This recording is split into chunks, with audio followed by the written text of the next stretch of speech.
Assalamualaikum, hai semuanya. Aku mau review buku Nasihat Langit Penenteram Jiwa jilid ke-1 tentang akidah. Buku ini karya Syekh Asyafuri. Beliau adalah seorang ulama besar abad ke-9 Hijriah, ahli fikih, hadis, sejarah, dan bahasa. Oke, sekarang kita ke bagian belakang buku. Tujuan dari Syekh Asyafuri menulis buku ini adalah untuk mengingatkan orang-orang yang terlalu fokus mengejar hal duniawi karena pada umumnya jiwa mereka akan kosong dan hampa jika tidak secepatnya diberi asupan rohani. Jiwa yang kosong tersebut akan mati dan selalu diliputi perasaan gelisah, khawatir, cemas, stres, dan depresi.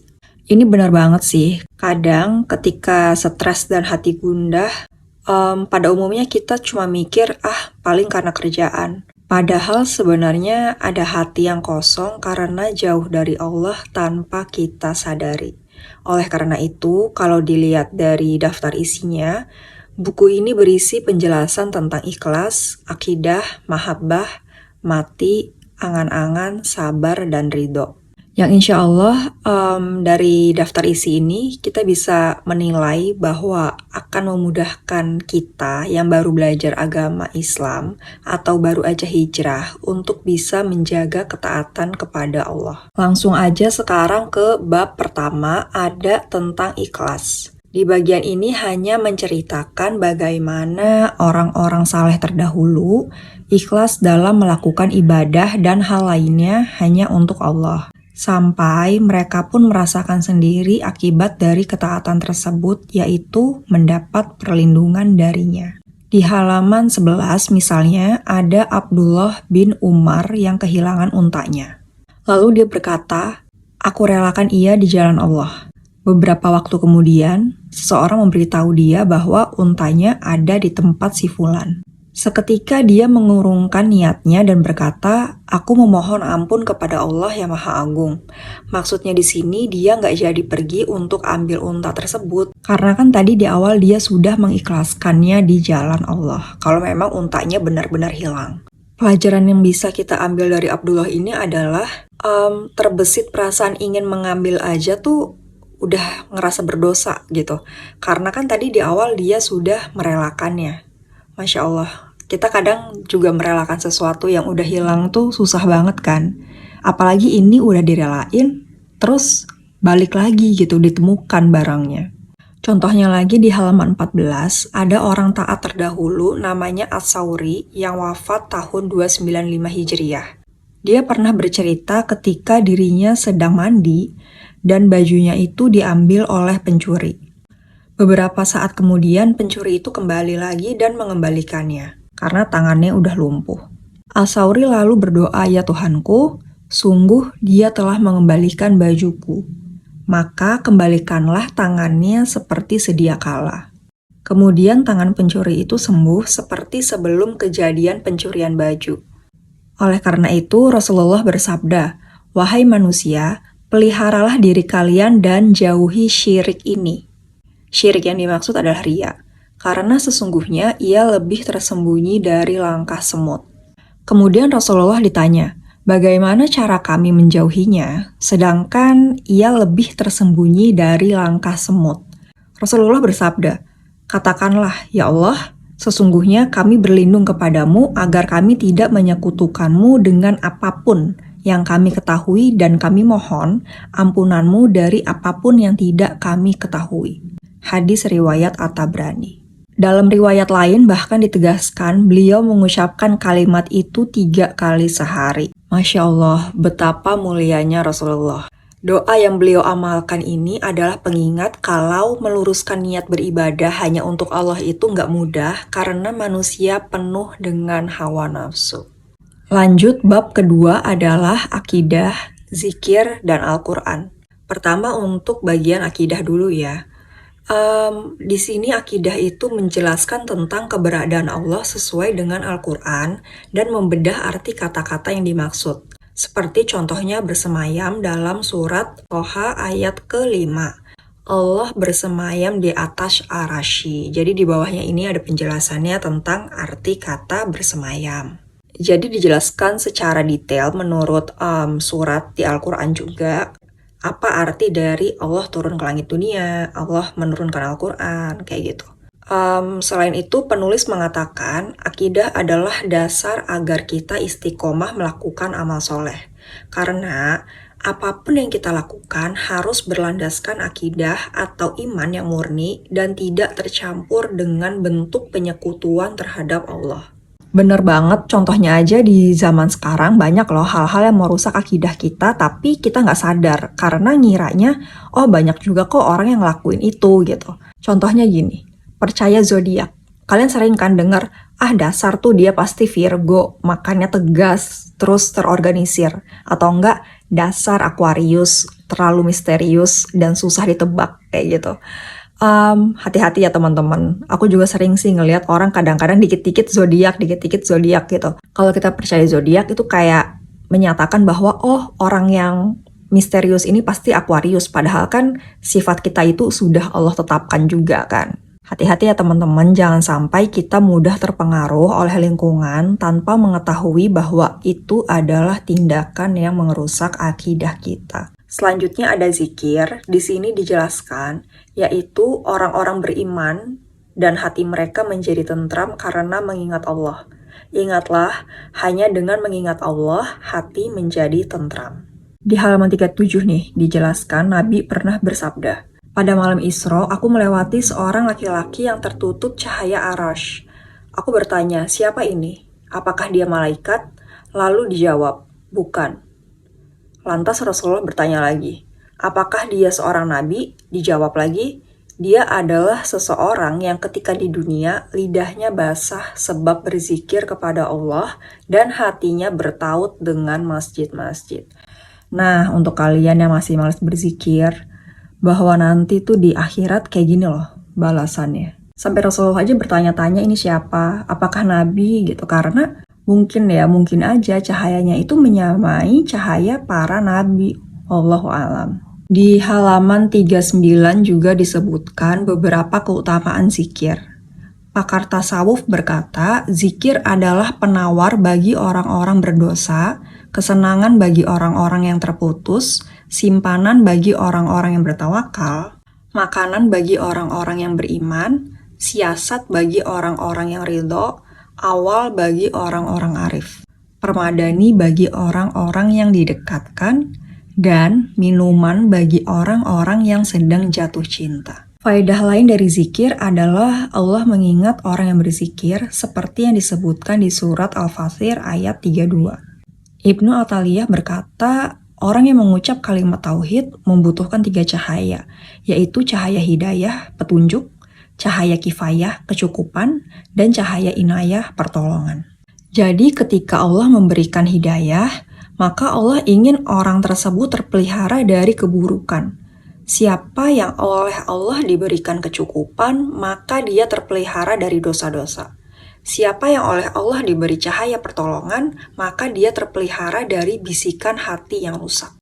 Kalau ada di antara kita yang susah berzikir, saatnya minta pertolongan Allah karena lisan yang susah zikir itu diakibatkan hati yang masih kotor. Buku ini bagus banget untuk menambah amalan harian dan membuat umat muslim di luar sana semangat untuk memperbaharui iman karena di sini ada 30 halaman contohnya ya. Ada 30 halaman menjelaskan tentang faedah dari la ilaha illallah. Terus dijelaskan juga kenapa istighfar lebih penting daripada la ilaha illallah. Contoh lainnya tentang surat di Al-Quran.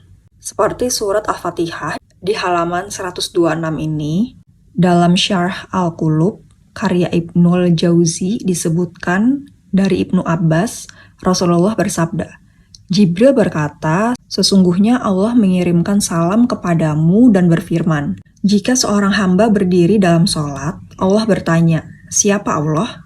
Lalu hamba itu berkata, Tuhan semesta alam. Quran Surat Al-Fatihah ayat 2. Lalu Allah bertanya lagi, siapa Tuhan semesta alam? Hamba itu berkata, yang maha pengasih lagi maha penyayang. Quran Surat Al-Fatihah ayat ketiga, dan seterusnya. Dan masih ada lagi tentang keutamaan surat lainnya, misalnya keutamaan membaca ayat kursi, Ada surat Yasin, Al-Muluk. Terus di halaman 173 dijelaskan siapa saja yang akan mendapatkan syafaat Nabi Muhammad. Aku pernah dengar juga di kajian kalau yang mendapatkan syafaat di akhirat itu cuma kita, umatnya Nabi Muhammad. Makanya sholawat itu jangan untuk hal dunia, tapi kita bersolawat untuk mendapatkan syafaatnya Rasulullah nanti di akhirat. Banyak kan orang yang pengen sesuatu, ya udah sholawatin aja. Meminta dunia tuh kecil banget, sedangkan kita tuh butuh banget bantuan Rasulullah nanti. Di akhirat itu kita butuh bantuannya beliau, makanya kita harus melazimkan sholawat setiap harinya. Nah, di bab 3 itu ada mahabbah atau cinta. Bab ini membahas tentang meraih cintanya Allah. Ahli ma'rifat mengatakan, kalian tidak akan memperoleh cintaku sedangkan dalam hati kalian ada cinta selain kepadaku. Cinta itu tiada kecuali dalam hati orang yang hidup. Sedangkan kehidupan hati adalah dengan membunuh nafsu. Bagaimana cara mendapatkan hati yang tenang? Rasulullah pun memberi contoh di halaman 213 ini bahwa beliau mendoakan hatinya 40 kali sehari. Rasul yang hatinya aja kita tahu sudah disucikan oleh malaikat sebanyak 3 kali. Masih mau berdoa untuk hatinya agar tetap dijaga. Apalah kita ini ya kan, yang hatinya mudah tercemar, mudah terpengaruh oleh hal-hal buruk dari lingkungan. Di sini juga ditunjukin apa doa yang Rasulullah panjatkan. Wahai yang maha hidup dan maha berdiri sendiri, tiada Tuhan selain Engkau. Aku memohon kepadamu agar menghidupkan hatiku. Pas banget aku beli buku ini 2 tahun yang lalu ketika lagi depresi, mati rasa, nggak ada semangat berjuang sama sekali. Dan aku bener-bener mempraktekkannya. Ya nggak sampai 40 kali sehari juga sih. Tapi setiap selesai sholat, doanya itu pakai kata-kata sendiri. Sesuai kebutuhanku juga. Kurang lebih doaku gini. Ya Allah, Zat yang maha membolak-balikan hati, ampunilah dosaku, genggamlah hati ini untuk selalu beribadah dan bergantung padamu. Dan memang benar, atas izin Allah, hati jadi membaik dan pikiran udah lebih terarah ketika itu. Lanjut yang terakhir adalah mati, angan-angan, sabar, dan ridho.